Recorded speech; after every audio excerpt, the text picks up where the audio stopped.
Alors, comme chaque semaine, j'espère que vous êtes installés confortablement et prêts pour cette revue des actualités IA qu'il ne fallait pas manquer. Et la première qu'on évoquera ensemble dans cette revue, eh bien c'est un partenariat d'OpenAI qui a été officialisé et moi, je sais pas quoi en penser. À vrai dire, il me fait un peu froid dans le dos et j'ai hâte de lire vos avis en commentaire sur le sujet. Bien entendu, on va faire une revue des nouvelles IA qui sont sorties cette semaine, on va tester de nouveaux outils et en fin de vidéo, on fera un petit tour du côté d'Elon Musk qui avance sur différents sujets et là aussi c'est passionnant à suivre. Je vous propose donc d'entrer dans le vif du sujet et d'analyser tout ça ensemble. Alors comme je vous le disais en introduction, un nouveau partenariat pour OpenAI qui est le laboratoire Moderna, l'un des deux laboratoires qui est à l'origine des vaccins contre la Covid-19 et vous êtes sans doute passé par la case Moderna.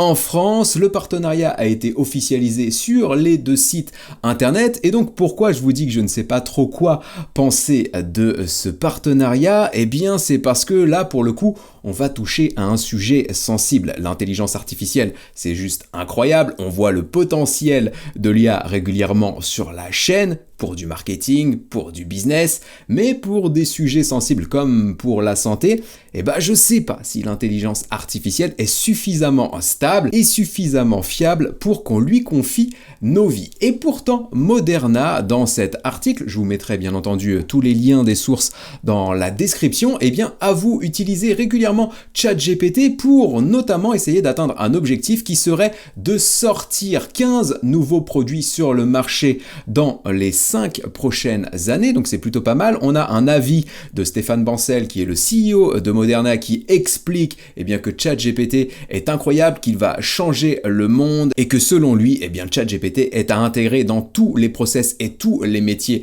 d'une entreprise. Et donc il y a des exemples et on apprend notamment que Moderna eh bien, a créé plus de 750 GPTs sur leur abonnement ChatGPT Enterprise et ils utilisent des GPTs pour tout un tas de choses, notamment la fonctionnalité Advanced Data Analysis, c'est le bloc que j'ai mis en rouge pour analyser des résultats d'expérimentation et pour notamment vérifier le nombre de doses optimales pour de nouveaux vaccins. Donc voilà, on est vraiment sur des sujets très sensibles et là j'ai envie d'avoir votre avis en commentaire. Est-ce que vous trouvez ça bien que l'intelligence artificielle telle qu'elle est aujourd'hui soit déjà intégrée dans des domaines aussi sensibles que la santé ou au contraire pensez-vous que l'IA pour l'instant est pas suffisamment fiable pour qu'on puisse finalement l'utiliser de manière aussi engageante? Ce qui va être bien pour étayer la réflexion, eh bien c'est la sortie d'un Open Medical LLM Leaderboard par Hugging Face. Juste ici, je vais tout vous expliquer. En fait, aujourd'hui dans l'intelligence artificielle, il y a des classements, des benchmarks qui classent les intelligences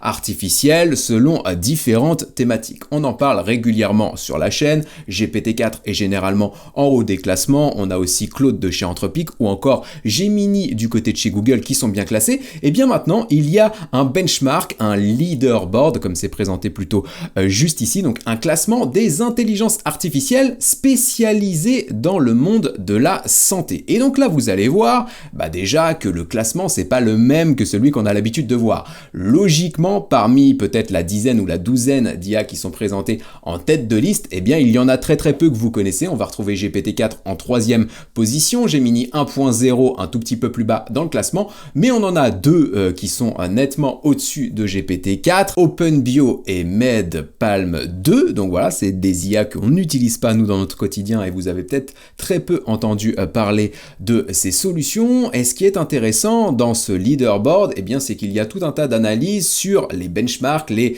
expériences qui ont été menées pour classer ces IA. Et ce qu'on va remarquer, eh bien, c'est différentes choses. C'est que déjà, les intelligences artificielles, comme vous le voyez juste ici, peuvent être très performantes dans certains domaines d'activité, par exemple la gastro-entérologie ou encore l'épidémiologie, mais complètement à côté de la plaque sur d'autres disciplines comme la cardiologie ou la toxicologie, où on arrive à des résultats de performance de 26% pour la cardiologie contre 100% par exemple pour la gastro-entérologie. Généralement, ces modèles d'intelligence artificielle, on mesure leur performance à l'aide de QCM comme celui que vous avez sous les yeux, et donc le leaderboard de Hugging Face nous dit de faire très attention avec avec l'intelligence artificielle, en tout cas aujourd'hui, car il peut avoir tendance à se planter, et comme c'est des sujets sensibles, et ça pourrait avoir des répercussions majeures. On a notamment ici un exemple qui a été pris sur la page d'une femme de 24 ans qui souffrirait de la maladie de Lyme et qui est enceinte. Et donc à partir de là, on va demander à un médecin quelle est l'option parmi les 4 qui sont présentées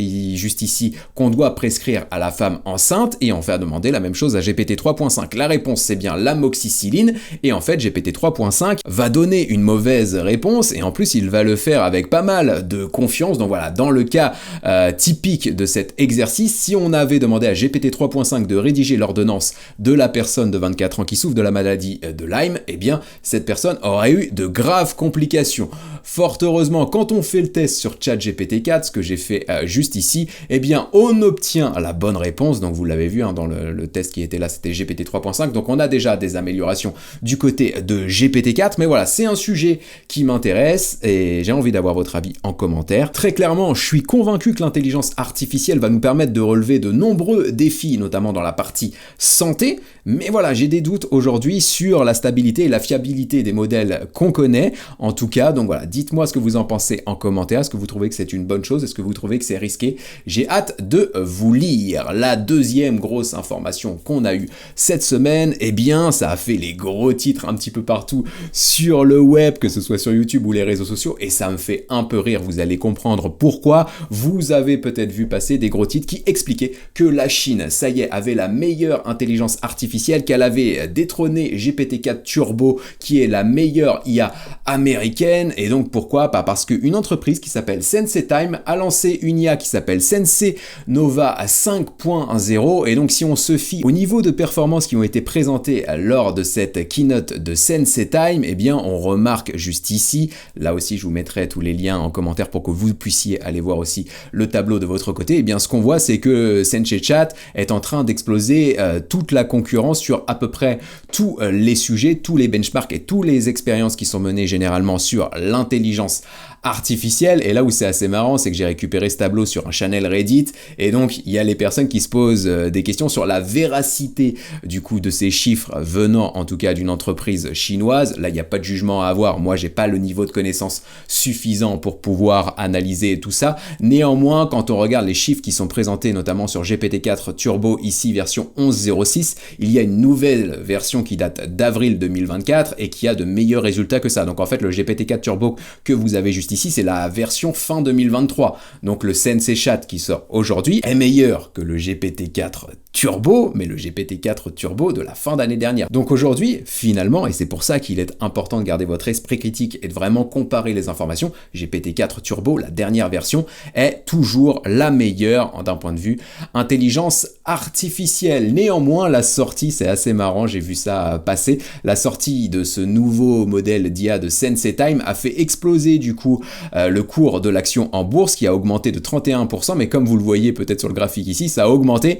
mais c'est redescendu quasiment tout aussi vite derrière, ce qui pourrait bien signifier quand même que dans l'intelligence artificielle, on serait pas loin d'une bulle économique quand on voit tous les chiffres et les milliards qui se baladent d'IA en IA. En parlant du coup de l'évolution de l'intelligence artificielle, je suis tombé sur cette étude de l'université de Stanford qui publie des graphiques assez intéressants justement sur l'évolution de l'IA. Et donc le premier que je souhaitais vous présenter, eh bien c'est celui-ci. On parle souvent de la France sur la chaîne forcément, et on se dit que la France est derrière tout le monde d'un point de vue IA. Alors oui et non quand on regarde un petit peu cette étude menée. Donc en fait cette étude, elle présente le nombre de modèles de machine learning par pays sur l'année 2023. Donc clairement on va voir que les États-Unis sont loin devant tout le monde avec 61 modèles. Derrière on va retrouver la Chine avec 15 modèles, et en troisième position, eh bien on va avoir la France, ce qui est plutôt pas mal. Donc là merci sans doute à Mistral AI. Et l'autre information qu'on peut mettre en parallèle à tout ça, eh bien c'est le volume d'investissement privé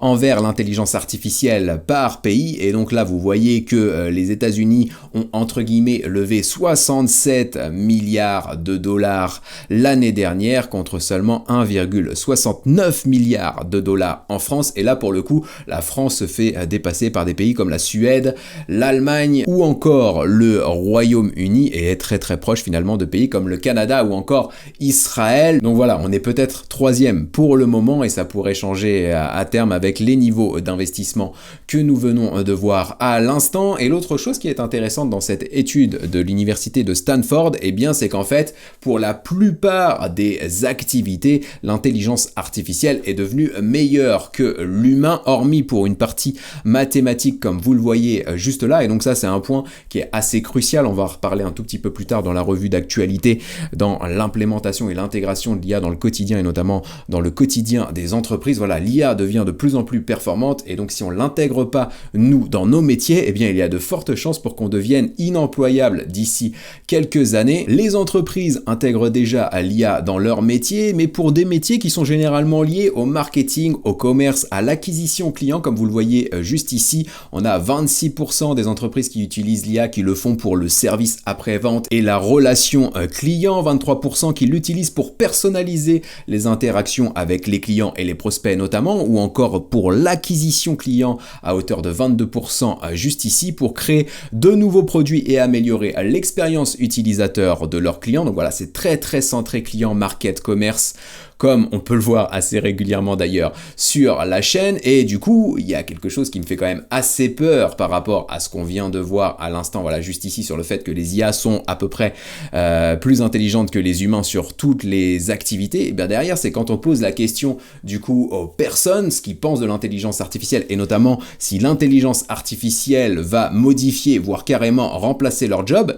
et bien on voit qu'il y a quand même une grosse partie de la population qui se voile la face. Pour la première question qui est: est-ce que l'intelligence artificielle va changer votre boulot dans les 5 prochaines années? On a 57% qui disent oui, ok, mais on a aussi 35% qui disent non et 8% qui ne savent pas. Donc ça fait plus de 40% qui n'ont pas conscience que l'intelligence artificielle va bouleverser leur métier. Et donc, quand on s'intéresse à la question « est-ce que l'IA va carrément remplacer votre job dans les 5 ans ?» Eh bien là, il y a seulement 36% des gens qui pensent que c'est le cas. Et donc voilà, vous pouvez là aussi me dire ce que vous en pensez en commentaire. Moi, très clairement, quand je vois ces stats, j'ai un peu peur parce que voilà, on le voit sur la chaîne régulièrement, on voit les évolutions, les innovations régulièrement. Et donc moi, je suis convaincu qu'il y a beaucoup plus de métiers que ça qui vont disparaître ou en tout cas qui vont être modifiés en profondeur. Et donc, si les gens n'en prennent pas conscience, eh bien, ils ne pourront pas se préparer et ils risquent de prendre le mur à forte vitesse. On en parle régulièrement sur la chaîne et je vous en reparlerai un tout petit peu plus tard dans cette revue d'actualité. Une IA que j'adore, eh bien, c'est Perplexity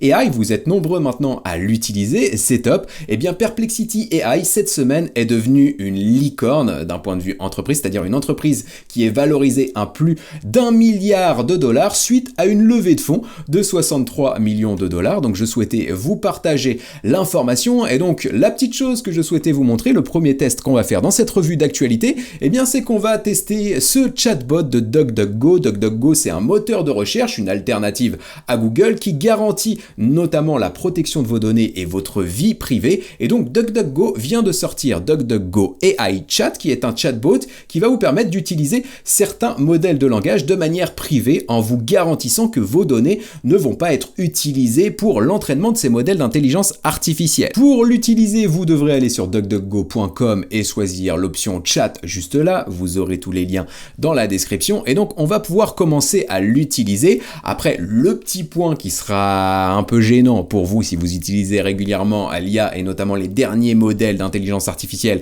eh bien vous verrez ici que c'est pas les plus performants qui sont proposés. On a GPT 3.5 Turbo, donc qui est le chat GPT gratuit. Ça peut être intéressant si vous n'avez pas d'abonnement à ChatGPT de passer par DuckDuckGo Chat pour avoir la protection de vos données, ce qui n'est pas le cas du coup sur ChatGPT gratuit. Et ensuite on a le modèle Claude 1.2 Instant. Donc là très clairement c'est un ancien modèle de chez Anthropic. On a depuis eu Claude 2 et Claude 3. Il y avait eu Claude 2.1 dans l'intervalle. Donc voilà, c'est un vraiment ancien. Mais on va pouvoir utiliser GPT 3.5 Turbo. Donc là je vais tout simplement cliquer sur suivant. C'est la première fois que je l'utilise avec vous dans cette vidéo. Donc je vais découvrir tout ça en live. Donc là on va valider la politique de confidentialité. Et donc comment ça se présente? présente? Eh bien ça se présente de cette manière. Ici on va avoir la possibilité de sélectionner le modèle, en tout cas choisir entre les deux modèles qui sont à notre disposition. Donc nous on va rester sur GPT 3.5 Turbo. Là vous le voyez, la protection active de la confidentialité, c'est bien noté, vos discussions sont privées et ne seront ni stockées ni utilisées pour entraîner les modèles d'IA. Très clairement en fait j'étais pas convaincu d'intégrer cette news dans la revue d'actualité, mais quand je vois quand même que c'est du coup la même chose que le ChatGPT gratuit et qu'on a la protection de la confidentialité, je suis assez content de vous partager ça. Vous pourrez me dire si vous le testez et me dire ce que vous en pensez et les résultats que vous obtenez. Derrière, ce qui est pas mal, c'est qu'il va nous proposer du coup différents prompts pour démarrer un petit peu l'expérience. Tiens, je vais lui demander ici de me rédiger un email. On va voir ce qui se passe. Je vais bouger ma webcam pour que vous puissiez voir un petit peu la barre de chat. Voilà, je disparais quelques instants. Je demande à DuckDuckGo Chat du coup de rédiger un email précisant les informations nécessaires afin d'obtenir un devis pour la réparation d'un ventilateur de plafond. Eh bien c'est ok comme ça, je vais lancer la conversation et donc on va voir, déjà c'est ultra rapide comme ChatGPT 3.5 et puis l'email il est bien noté, l'email a l'air cohérent avec un madame monsieur, donc là on est sur un email un peu institutionnel, donc forcément la rédaction est plutôt pas mal, mais voilà, en tout cas sachez que ça existe et sachez que du coup vous pouvez utiliser ChatGPT 3.5 en ayant une garantie sur la sécurité de vos données et de votre chat. Avant d'évoquer la nouvelle tendance dans les outils d'intelligence artificielle, celle qui va sans doute rythmer les innovations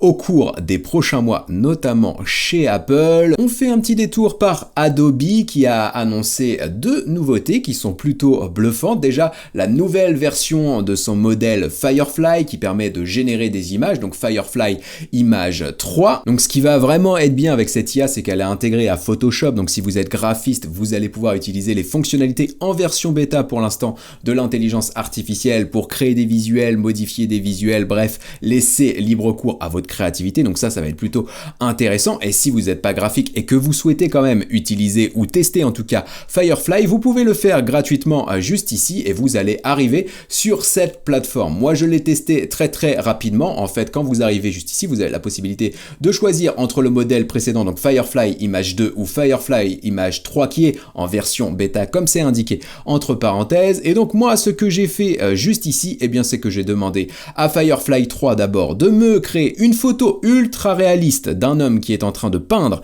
un paysage de montagne. Je lui demande une photo très détaillée et qualité 4K et en fait voilà, hormis peut-être celle-là qui peut s'apparenter à une photo, derrière bon c'est pas vraiment le cas, on est très loin de quelque chose d'ultra réaliste et d'ultra détaillé, mais voilà, en termes de créativité, si vous êtes graphiste ou en tout cas pour créer du contenu sur les réseaux sociaux, ça peut être assez intéressant en sachant que vous pouvez utiliser ça de manière gratuite, donc ça peut être une bonne alternative à DALL-E 3 ou encore à Midjourney qui eux sont plutôt des solutions payantes. Derrière j'ai fait le test un petit peu pour voir la différence sur Firefly Image 2 et donc voilà, quand on va cliquer un petit peu sur les images pour les agrandir notamment, on va voir qu'effectivement sur le modèle Firefly 2 on avait quand même quelques difficultés notamment pour créer les mains, pour créer les yeux comme vous le voyez peut-être sur ce personnage. Ce qui va être plutôt pas mal c'est que derrière on va avoir la possibilité du coup d'activer différentes fonctionnalités comme le remplissage génératif ou encore générer des résultats similaires. Voilà, si on clique là-dessus on va générer des alternatives par rapport à l'image qu'on a sélectionnée, ce qui est plutôt pas mal. On a aussi la possibilité de noter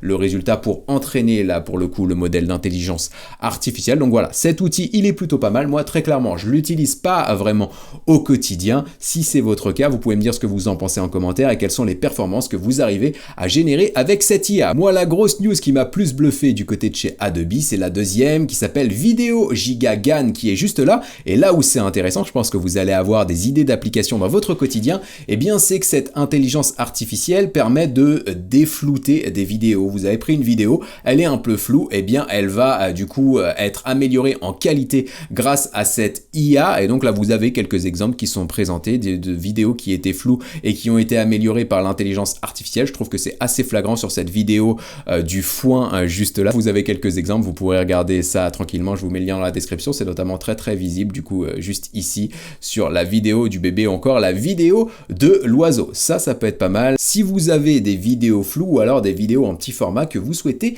agrandir. Et donc, comme je vous l'annonçais tout à l'heure, il y a du nouveau du côté de chez Apple et il y a surtout une tendance qui se dessine d'un point de vue intelligence artificielle qui s'appelle les SLM. Je vais vous en reparler de manière détaillée juste après. Et donc, la première news du côté de chez Apple, eh bien, c'est qu'ils ont acheté une start-up française qui s'appelle Datacalab, qui est juste là. Et donc, cette start-up française, elle est notamment spécialisée dans la compression de données et dans la génération d'images par intelligence artificielle. Et donc, là où c'est intéressant, c'est que cette acquisition va permettre à Apple notamment de proposer une IA qui pourrait tourner logiquement en local sur le prochain iPhone. Donc ça, c'est plutôt pas mal pour garantir la sécurité des données et pour aussi multiplier les utilisations de l'intelligence artificielle dans notre quotidien. C'est clairement une nouveauté qu'on attend sur le prochain iPhone et lors de la keynote WWDC qui arrivera courant juin 2024 et qu'on traitera forcément sur la chaîne. Donc abonnez-vous pour ne pas la manquer si vous le souhaitez. Et donc concernant cette start-up française Datacalab qui a été acquise par Apple, j'ai essayé de trouver des informations, j'ai pas trouvé grand chose, pas de site internet, j'ai peut-être très mal cherché, si vous l'avez vous pouvez le partager en commentaire si vous le souhaitez. Ce qui m'a fait un petit peu marrer entre guillemets, c'est quand j'ai vu le capital social de l'entreprise juste ici, 815 €. Voilà, c'est un capital social très très faible si vous ne connaissez pas l'entrepreneuriat. Généralement, même pour des EIRL ou que sais-je, on va être à 1000 € de capital social, donc voilà, c'est très très faible et un rachat à plusieurs millions de dollars de la part d'Apple, voilà, c'est assez cocasse de voir ça. En tout cas, Datacalab, eh bien, c'est la 34e startup intelligence artificielle acquise par Apple. Elle en avait acquis 32 lors de l'année 2023 et elle a déjà acquis Darwin AI en 2024. On en avait parlé sur la chaîne et maintenant Datacalab. Donc voilà, ça c'est la stratégie d'Apple. Plutôt que d'innover en interne, on va racheter des startups IA pour s'approprier les technologies et avancer plus rapidement. C'est une stratégie qui est plutôt pas mal, notamment quand on a du budget. Et donc ce rachat de la startup française par Apple, eh bien, a débouché sur cette news qui est sortie il y a quelques heures maintenant, la sortie d'une IA, d'un modèle d'IA qui s'appelle OpenELM, comme vous le voyez juste ici, donc par Apple, qui va être des modèles vraiment très très petits, très très small, SLM. Rappelez-vous ce que je vous disais tout à l'heure, donc là on a 4 modèles finalement pour OpenELM, donc un modèle à 270 millions de paramètres pour le plus petit et 3 milliards de paramètres pour le plus grand. Et donc là, faut juste vous dire que GPT 3.5, donc l'ancien modèle de GPT-4, avait 175 milliards de paramètres, donc on est nettement en dessous pour le plus gros, la plus grosse version de OpenELM, et pour GPT-4, on est à plus de 1000 milliards de paramètres, donc voilà, c'est quelque chose de vraiment très petit. Et pourquoi aussi tous les acteurs s'y mettent? On avait Google qui s'y était mis il y a quelques mois maintenant, on a Microsoft qui a annoncé cette semaine sortir aussi son SLM, donc depuis tout à l'heure je vous parle de SLM. SLM c'est pour Small Language Models en opposition aux Large Language Models qu'on connaît, donc les LLM comme ChatGPT, comme Gemini ou comme Claude. Et bien voilà, on est vraiment dans une démarche de SLM. Pourquoi? Parce qu'on va avoir besoin de modèles qui sont moins coûteux à entraîner, qui vont plus vite pour des usages qui sont instantanés, notamment sur smartphone, et pour les faire tourner en local sur des ordinateurs et aussi sur des appareils mobiles. C'est comme ça aussi que l'intelligence artificielle va pleinement entrer dans notre quotidien. Et donc, comme je vous le disais à l'instant,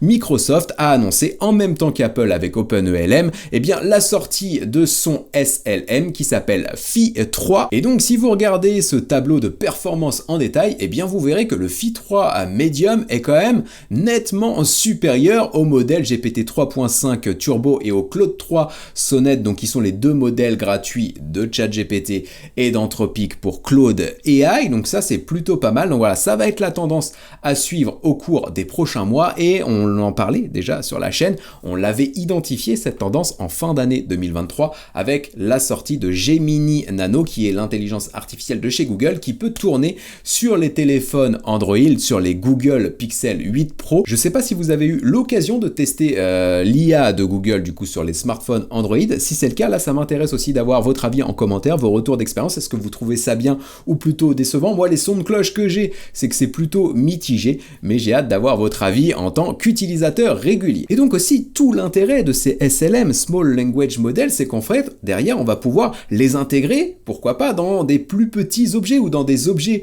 du quotidien, comme les Ray-Ban connectés du côté de chez Meta. Donc là, comme c'est Meta, ça sera le modèle Meta derrière, mais on peut envisager demain d'avoir des IA, pourquoi pas, sur des smartwatches ou encore sur des smart glasses, comme les Ray-Ban de chez Meta juste là. Et donc Meta qui a annoncé intégrer pleinement l'intelligence artificielle dans ces Ray-Ban connectés pour notamment vous permettre d'interagir avec votre environnement. Donc on a un exemple juste ici, vous tenez un objet avec une inscription dans une langue que vous ne comprenez pas, et bien les lunettes connectées de chez Ray-Ban pourront vous faire la traduction en live, vous pourrez poser des questions sur les monuments que vous êtes en train de visiter ou sur une conversation que vous êtes en train d'avoir du coup avec un interlocuteur étranger. Donc là le potentiel est vraiment intéressant et ça peut être assez agréable de les utiliser au quotidien. J'ai eu l'occasion là pour le coup de tester les Meta Ray-Ban, c'est plutôt pas mal, mais j'ai trouvé ça très instable. Là c'est pareil, si vous en avez, si vous les avez testés, n'hésitez pas à me dire ce que vous en pensez en commentaire. Une autre news sur laquelle on va passer rapidement, c'est TikTok qui annonce sortir une nouvelle fonctionnalité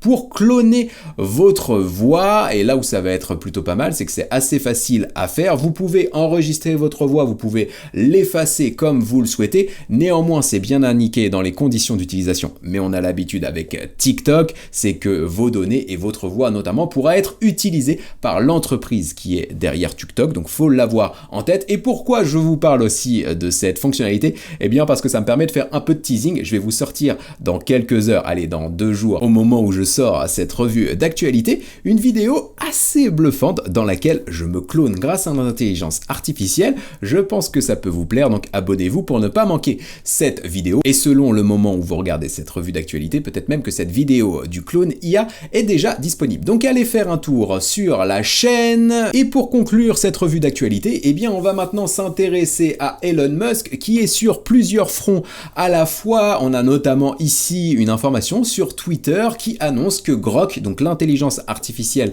d'Elon Musk qui est disponible sur Twitter, eh bien va être intégrée dans les voitures, dans les véhicules Tesla. Ça a été confirmé juste ici par Elon Musk. Elon Musk qui accélère dans sa plainte envers OpenAI, on le voit dans cet article de Bloomberg, mais cet article de Bloomberg il est un peu chiant parce qu'il faut se connecter et faut prendre un abonnement pour pouvoir voir la suite, et donc c'est là qu'intervient Perplexity AI dont je vous parlais tout à l'heure. Je vous en ai fait une démo, un tuto complet dans la vidéo qui est juste ici et que je vous partagerai en lien dans la description. Et ce qui va être bien avec Perplexity AI, eh bien c'est qu'en fait vous allez pouvoir lui demander de résumer ce genre d'article et d'obtenir l'intégralité de l'article sans avoir à vous inscrire. Donc voilà, ça peut être assez pratique. Et donc ce que j'ai fait du coup juste là, c'est que j'ai partagé l'URL de cet article de Bloomberg et Perplexity AI m'en a fait un résumé complet en français qui plus est. Donc voilà, c'est plutôt agréable à suivre. Et donc ce qu'on apprend, eh bien c'est qu'Elon Musk du coup intensifie son combat contre OpenAI et qu'il a émis une assignation à comparaître à Ellen Toner, qui est une ancienne membre du conseil d'administration qui a été débarquée à la suite de l'affaire du coup Sam Altman, qui avait été, rappelez-vous, fin d'année 2023, viré puis réembauché. Et donc en fait il y aurait des documents qui prouvent que Elon Musk a plutôt raison dans sa plainte, et donc il souhaite que Ellen Toner eh bien transmette ces documents à la justice américaine. Donc pour mémoire, Elon Musk attaque OpenAI pour 2 raisons principalement. La première, c'est que selon lui, OpenAI a trahi ses statuts juridiques établis au moment de la création qui obligent OpenAI à rester open source, et selon lui, et c'est pas que selon lui, OpenAI eh bien n'est plus open source désormais, donc ça serait un problème. Et la deuxième raison, eh bien c'est que selon lui, le partenariat avec Microsoft est illégal, et donc il pense que Ellen Toner dispose de documents qui pourraient permettre de valider tout ça. Avant de voir la dernière news pour cette revue d'actualité, je fais un petit passage par la chaîne YouTube. Vous le voyez juste là, on est 95 900 abonnés au moment où je tourne cette revue d'actualité. On s'approche très fortement des 100 000 abonnés, donc n'hésitez pas, si c'est pas encore votre cas, vous pouvez me soutenir en cliquant sur s'abonner en bas de la vidéo, sous la vidéo. C'est gratuit et moi ça me soutient fortement et ça m'encourage pour continuer de vous partager partager du contenu autour de l'intelligence artificielle. Et donc, pour finir, on revient à nouveau sur un article de Bloomberg qui nous explique que Elon Musk est en passe de faire une levée de fonds de 6 milliards de dollars pour sa startup xAI, donc qui lui permet de développer son IA qui s'appelle Grok AI, dont on a déjà parlé sur la chaîne. Et donc là, c'est pareil, j'ai demandé à Perplexity de m'en faire un résumé. Et donc on apprend que cette levée de fonds de 6 milliards de dollars permettrait à xAI d'être valorisé à plus de 18 milliards de dollars, ce qui est plutôt pas mal, ce qui en fait une grosse licorne par rapport à Perplexity AI qui est valorisé à 1 milliard de dollars comme on l'a vu tout à l'heure. Et donc cette levée de fonds devrait se faire auprès de Sequoia Capital. Et ce qui est marrant, c'est que la personne qui est à la tête